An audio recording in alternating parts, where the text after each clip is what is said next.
How are you doing, everybody? Jonathan here, and in this video I'm going to go over a very important topic because I get a lot of questions on Facebook that start something like this. Hey Jonathan, I've seen a lot of your videos, they've been very inspiring. I want to become a personal trainer to start out on my own. What kind of certification should I get? Or hey Jonathan, I've been a trainer in a gym for a little bit, but my main goal is to start my own gym. What do I do? Or hey Jonathan, I just started my own personal training business. How do I advertise? And specifically, I guess the third, when I hear questions like this, I'm thinking, well, how do you advertise? Perhaps you may not have taken the proper previous steps before you go completely on your own. So I decided to make this video. It has 11 points that you should definitely consider, a checklist if you will, for if you're looking to either go from being an employee of a gym to working on your own, or expanding your personal training business to a larger facility, to a larger service, or to a different geographic service. There are a lot of things that you want to consider, and I want to give you these points to take with you and put in your back pocket. All right? Now, the point number one specifically speaks to people that don't have much training experience, or that may have just come along to my channel and decide, you know what, I want to be a trainer, and I'm going to do this on my own. Do you have enough experience to be going on your own? You have to understand that when you go solo, you're solely responsible for everything that happens. Client gets hurt, there's no buffer in between. If you're training a client in the gym, the buffer in between you and that client is that gym. Well, I was training with so-and-so at this facility, I'm going to blame the trainer and this facility, or, the facility played a part in this trainer's negligence, or whatever the case may be. The point is, if you're going solo and training independently, it's just you, and it's your assets, it's your name, it's your reputation, and once it's smeared, it's smeared. So you don't want to go into a situation being poorly educated, taking on the wrong kind of client, or a client that you're not qualified to train, and then putting yourself in a situation where you're going to look bad.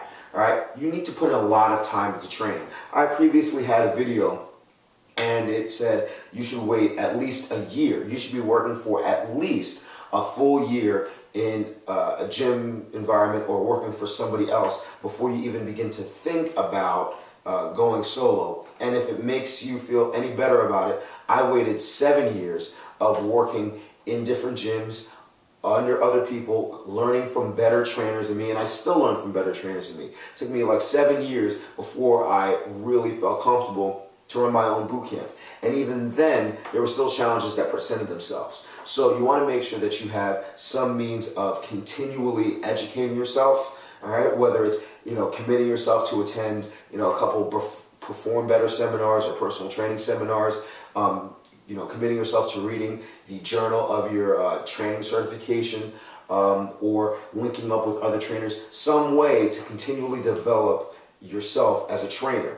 And you want to spend, give yourself a couple of years. There's really no rush to start your own business. And if there is, don't do it. The last thing you want to do is rush, out of need. And I'm going to go into that a little bit later when it comes to the financial aspect of it. But number one, you want to gain the right kind of information, take your time to get a quality certification, develop experience under somebody else where you can ask questions, where you can get critiqued. Critiquing and mentoring never gets old.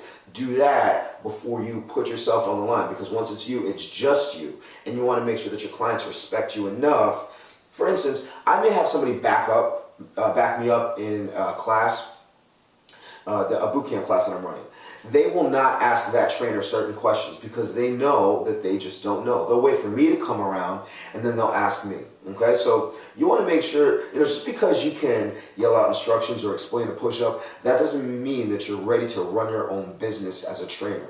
All right, take your time, learn a lot, and put yourself in a position where you can continually learn. All right, number two, don't put yourself in a situation where you're overly reliant on the gym environment to build your personal training ideology, or your personal training identity.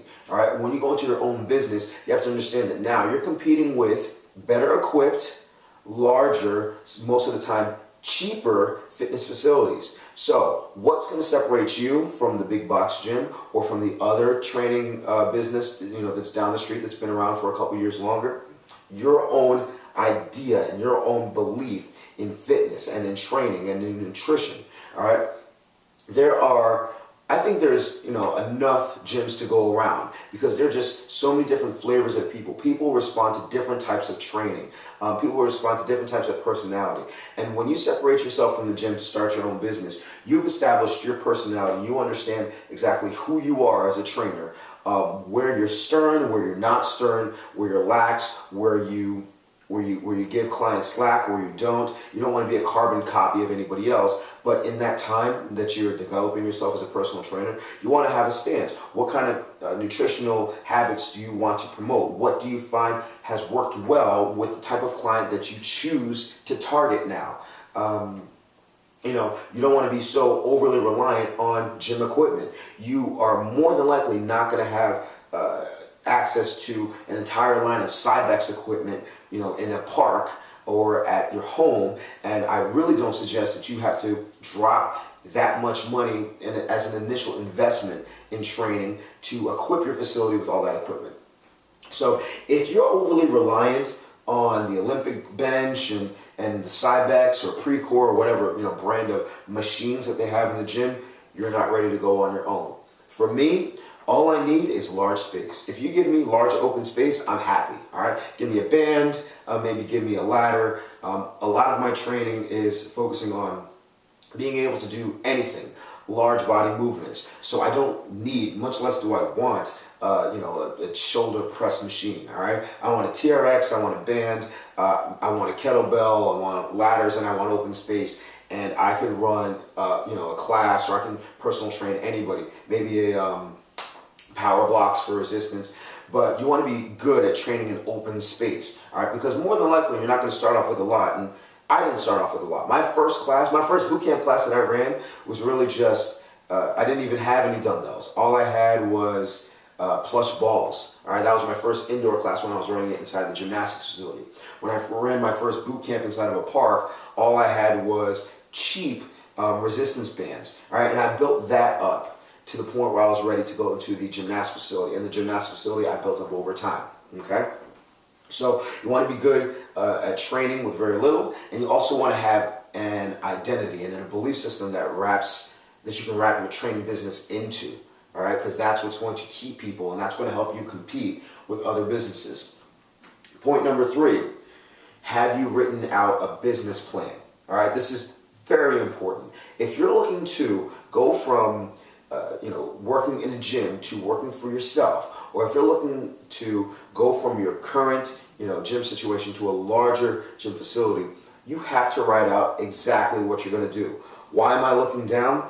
Because one of the reasons why it takes me so long to make these videos is I spend hours, taking notes on exactly what I want to say, how I want to say it, when I want to say it, and the order. You have no idea how many takes I do on these videos. And most often I'll do an entire video, watch it, then delete it, then do it again because I know I can do it smoother. So you definitely want to write out an entire plan. Think of everything that can possibly go wrong. And even after you do, something that you did not plan for will go wrong. But that's life and that's business. So if you don't properly prepare yourself, you're going to have a laundry list of things that you're just like, I didn't see that coming. And that's where most businesses fail. So if you're looking for a book to start your own business, I would recommend, and I'll put a link in the description box, will be the first link you see, Start Your Own Business by Riva Lozansky.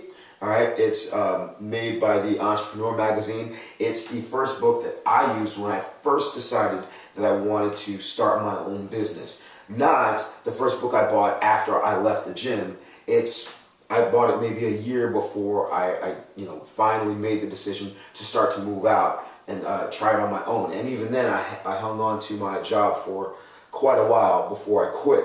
Okay, so go through that book like a fine-tooth pen. Go through every page. If you're not willing to write it down, you're not ready for business, because business is all about plans, scripts, schemes, and systems. And if you don't have that all set, you're eventually you're gonna run out of money. You're going to improperly plan things, or you're just going to service people incorrectly. And there's no excuse for a lack of preparation when it comes to business. So definitely pick up that book. If you don't want to take my advice on that book, pick up something else, but definitely pick up something that will help you to flesh out and write out a business plan, because it'll help you to think about things that you may not have on your own. In your head, you have it as, roses and, American apple pie, that, everything's going to be easy. I'm going to go on my own, and then I'll be able to charge twice as much as I do in the gym, and everything will be fine. It doesn't necessarily work that way, okay? Next point. Have you saved up enough money so that you could live, for 6 months, all right? Anything can happen with business, all right? You need to have money saved up so that if anything went wrong, you have a buffer zone. Because in the beginning, expenses will come out of nowhere that you didn't expect, especially if you didn't write a plan. Things break, things may not start off the way that you expect. So you want to make sure that you have money saved. And again, if it's not worth it for you to take time to save money while you're equipping yourself and learning from other trainers, you're not ready for business, because business is mainly about money management. All right. In addition to these scripts and schemes and systems and all that stuff, you need to make sure that you manage money. You don't have to do that as an employee of a big box gym. You start to realize how serious it is once you're on your own, and then you're paying taxes, and you have to put money aside for taxes, you have to buy new equipment. All of a sudden, you realize the cost per client for you, you realize how much money is going out versus what's coming in. So, make sure that you have enough money saved up so that if you had to go on your own for 6 months, or if you weren't taking any money for 6 months, you'd be okay. And this is especially true for those of you that have mortgages, families, and kids. I was lucky enough to be living at home without many responsibilities when I decided to start my own boot camp. So I was very lucky in that respect. But if you don't, you need to make sure that you do the right things to protect yourself and your family. Okay? The next point. Don't quit your job too soon, all right? Hang on to your job as long as you can, especially if you work in a big box gym, and I'll explain why. Oftentimes, as a trainer, if you're working in a big box gym, you want to leave because, I'm tired of working for the man. I'm tired of, taking, grief from my training director, and I can do this better on my own, or I'm tired of giving 50% out. All right, and you have to understand that when people ask, how do I advertise?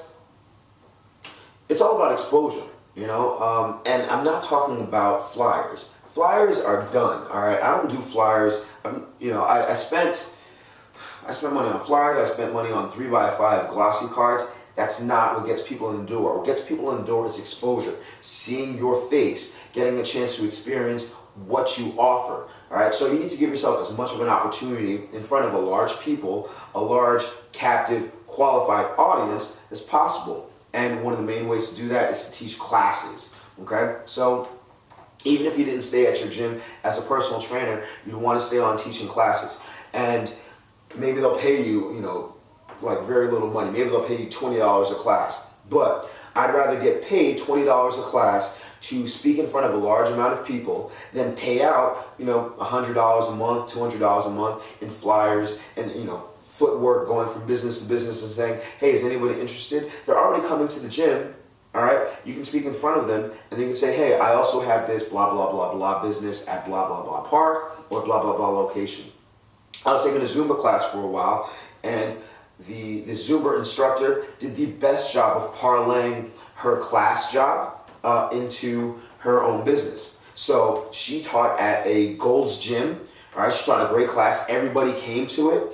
And then she said, hey, well, the gym doesn't offer my Zumba classes on Friday, so we can just go to the rec center. And then she rented out a rec center space, and then she ran her Zumba class there. And it's packed. She charges whatever she wants. So instead of, paying for advertising that you hand out that people will just throw away anyway, take a job as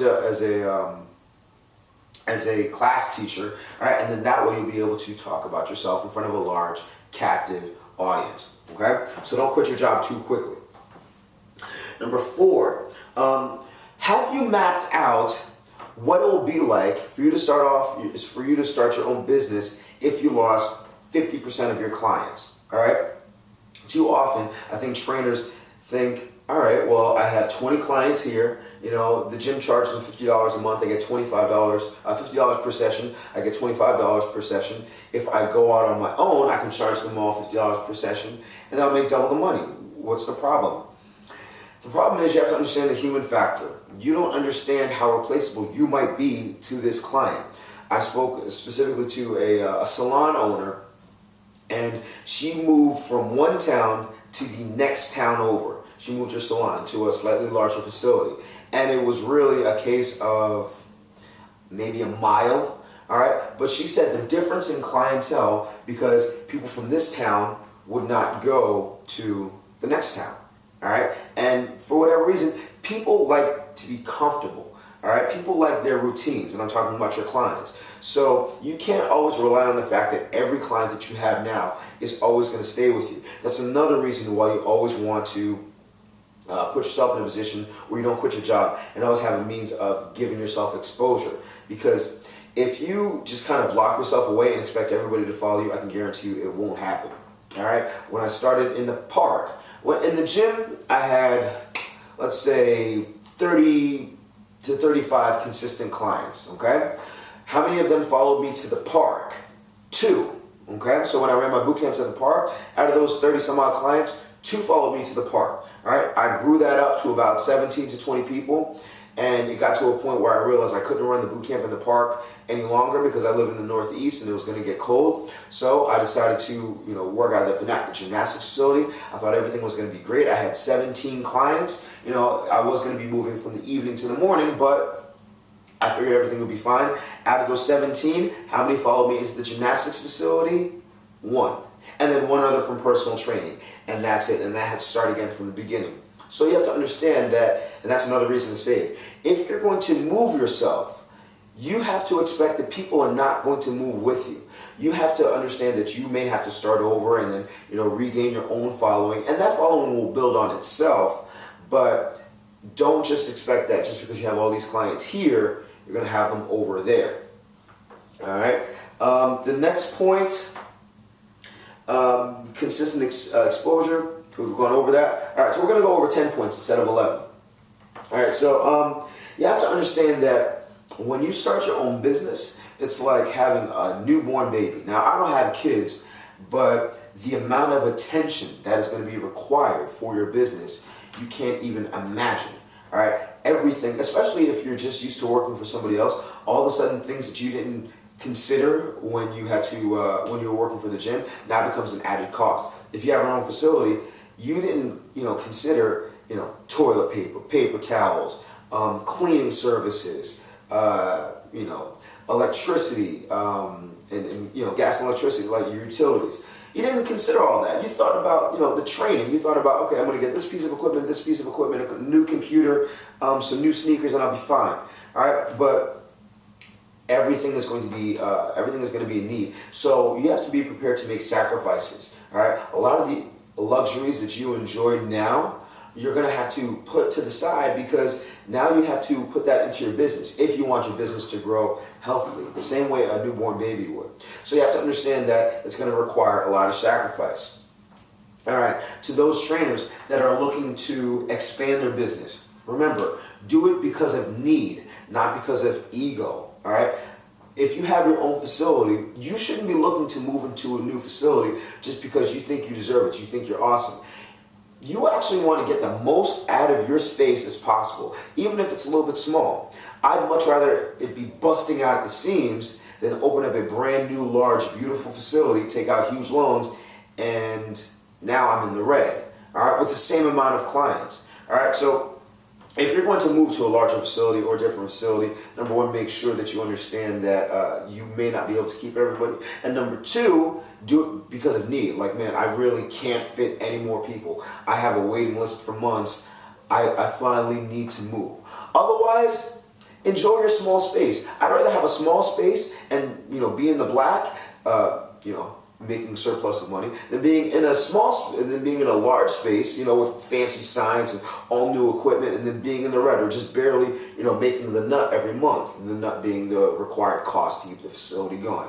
All right, so leave your ego out of it when it comes to expanding your business. All right, be a training ninja. Be somebody that doesn't need a whole lot to service people, and if people are happy, what's the problem? Okay. Point number 9: do not despise humble beginnings. it's not going to be like a super large gym in the beginning. Like I said, when I first started in the park, all I had was one band.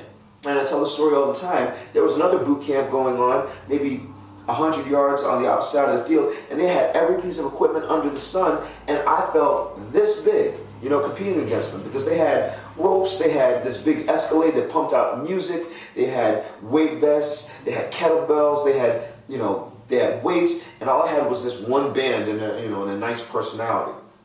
But you know what?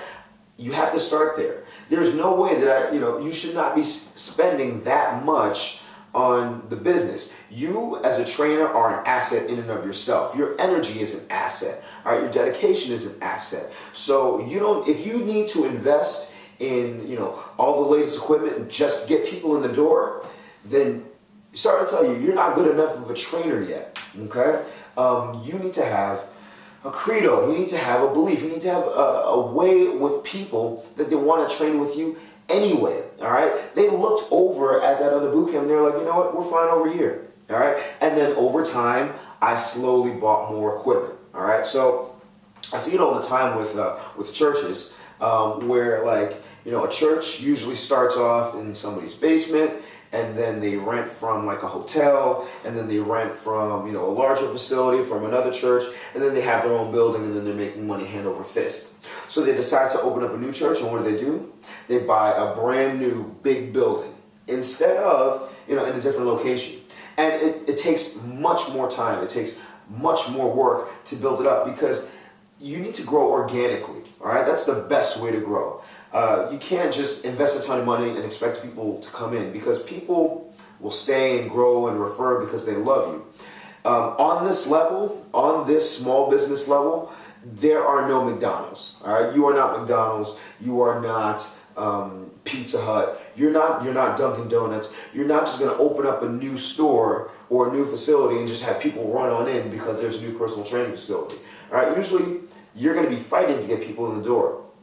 So grow organically, burst at the seams. Start off at a park, not much of equipment. You know, as you get more clients, instead of spending more money on shoes and crazy apparel, buy more equipment that will help you to train more clients. All right, then more clients come in. Then reinvest in the business. Buy more equipment, or do something, invest something in the business that will make it more appealing to more clients. And then once you get to a point where people are, you know, we have enough people that they're bringing in enough money for you to live off of, then you can start to like spend money on apparel. Then you can start to worry about getting a new car. But too often, people that start their own businesses want to spend money too much on luxuries for themselves because, oh, now I'm a business owner. All right, learn to reinvest in your business. And you know, I have the luxury, you know, learn to reinvest in your business. All right. So last point, you need to prepare for the biggest battle, or one of the biggest battles of your life when it comes to personal training and starting your own business in the fitness or in anything. Starting your own business in any respect to be successful. You know, when I was younger, I used to watch a show called The Big Idea by Donnie Deutsch. He's a big advertising executive, and I was always consumed with, how do these people become multimillionaires? You know, they start off as regular people, and then they make these huge businesses, and they make tons of money. How do I do it? What did they do that's so different? And I saw a recurring theme with everybody that's successful. They all had that one point where they said, this is not going to work, or my business is about to die. All right, and they had to like fight like hell just to make their business work, or, you know, they had to borrow money, or, you know, they had to go on their last leg just to make it work. And I've had the luxury of speaking to 2 gym owners, all right, and they both told me the same story. It almost didn't happen. We almost went belly up in our first year. I almost went belly up when I went to the gymnastics facility. I remember the aforementioned hairstylist talking to me, you know, giving me ideas, because I was like, this was a mistake. I wasn't ready, or whatever the case may be. So when you start your own business, you're going to get there, all right? And the difference between the people that are successful and the people that are not successful is, how far are you willing to go for what you believe in? For one gym in particular, it's that they purchased the building and then everything went wrong. And they had to give up a lot of luxuries for a long time before they got like it was like something with their water system. Until they got that right, and then they could start to buy more equipment. With the other gym, the owner told me that he slept in the gym, like he lived in the gym every day, and he was eating ramen noodles for quite a while before the gym was able to be successful. So when I see him driving around in his, a Maserati, he earned it, okay? You can't hate on anybody that's taken a business from nothing to something, because they've gone through a lot to make it happen, all right? With me, I remember in the boot camp, my first year, I bought one pair of pants. That was my luxury, outside of food. But I bought one, and mind you, I lived at home. So all the money that I was taking in was going right back into the boot camp. My only luxury was one pair of cargo pants that I bought for the boot camp, because it was too hot in the summertime, okay? And then I drove a very beat up Honda Accord for the first 2 years. And I was making pretty good money, but I didn't need anything new. All right, it wasn't until 2 years after that I said, okay, I'm gonna get myself a car. And even then, I got myself a Sonata, and I'm perfectly happy with that. One thing that you'll notice, people that have a lot of money, or people that make a lot of money, people that make a lot of money, usually drive cars well below their means. I can't tell you how many people drove an Accord or a Corolla, or a tiny sedan, and they're like big time in their company. They're making like six figures, multiple six figures, but they don't need it. All right. So, man, listen, if you're gonna start your own business, do the back end work. All right. Plan like crazy. All right. Work on yourself, and then be prepared to really prove yourself whether or not you really want this to happen, because you're going to have to work your butt off, all right? I'm not going to talk much longer. That's it. So I hope you found this video helpful. I hope those of you that want to start your own business, this didn't scare you, but I want you to be realistic in terms of how you're going to approach things. And if you give it your all and you prepare yourself well, I guarantee you're going to see success. So, if you have any questions or comments, comment below. Add me on the Facebook. That's the greatest way to contact me when you have extra questions. All this content, it's not off the top of my head. They're usually questions that I get from Facebook. I'm just giving it back to you in an organized manner. So if you have any questions, comment below, or definitely add me as a friend on the Facebook. All the links are in the description box. If you want to show your appreciation for this video, number one thing that you can do is share this. Share this on Twitter, share this on Facebook, share this on Google+, share this on YouTube, share this wherever you can to help get the word out to other trainers. That's my goal. You also know that anytime you click on any advertisement that either precedes, comes in the middle of, or follows any of my videos, Jonathan gets paid. So however you can show your appreciation will definitely be appreciated. Subscribe to this channel, more stuff coming up. I think that's it. So remember to eat healthy, hydrate, drive safe. Stress levels don't get rest, don't slap anybody. Love your clients, they will love you back. I will see you all tomorrow or the next day. And you have a good one.